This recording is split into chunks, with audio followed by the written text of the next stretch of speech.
Alright, so with the second season of Andor coming next month, I thought one of the things I would do this weekend, amid the ever inconsistent weather patterns, is to work on the remainder of Skeleton Crew, starting with this episode, Chapter 6, Zero Friends Again, and as KB's his artificial parts start her to experience issues, whose whim agrees to help fix them, while Neil and Fern try to find a way back to their spacecraft.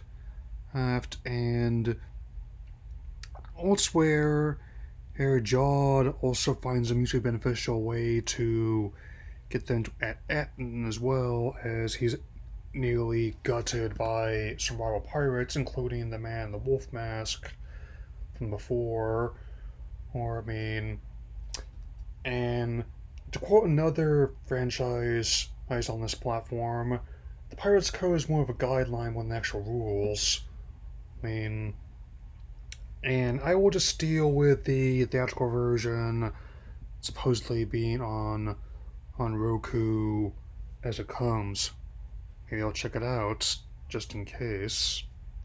Yeah. While the episode is admittedly rife with the visual wonder and lots of daring escapes from both a giant enemy crab and several trash collectors, what really makes it stand out to me is how we find out more and more about the relationships, especially in regards to KB's his issue, and I definitely understood the parable they were going for there.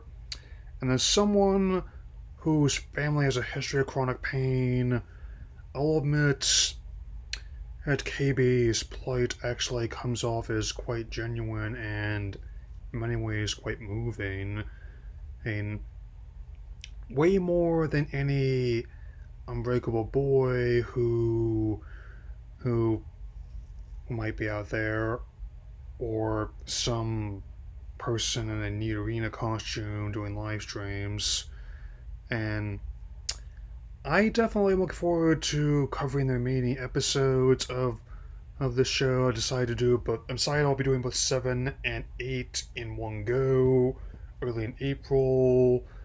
Just consider that test run how we're going to be approaching in Andor, because they're going to be releasing the second season and in chunks of 3 episodes apiece, which I think is actually a pretty nice compromise between staggering out individual episodes every week and releasing the entire season to binge all at once. Which, in the ever evolving nature of on-demand content, I think is definitely an interesting experiment. I mean, well, I'd say the honeymoon period's not over streaming, and we're still very much in the midst of the teething troubles as well. Might be taking a break from Max too, who like I've been meaning to, but I will not do a third and final video in that series unless WB breaks up with Discovery, which I have a feeling I keep hearing talks about it happening soon. I will say this: Bryce Dallas Howard did a fantastic job directing this episode. I mean, she worked on a few episodes of the other spin-offs, and I have no objection to her directing a future movie either for the saga. It looks like she inherited her father's talents both in front of and behind the camera, it seems. As for the president of Lucasfilm contemplating retirement, that's only her, as well, not just from the company, from the entire business. That's only for her to decide, and I still maintain, as I have before, that her tenure is no different than any other era of the franchise, which has its high highs, its low lows, and its rich, creamy middles, so to speak. And I still maintain that with 10 years since the Star sequel trilogy and the discourse are still being on going some capacity, even though I think the more extreme detractors really need to let this go, as I plead for some form of sanity. Hey, hey, I definitely think that the passage of time away from theater screens, not counting in this re-release they're planning of episode 3, is good for it to mean.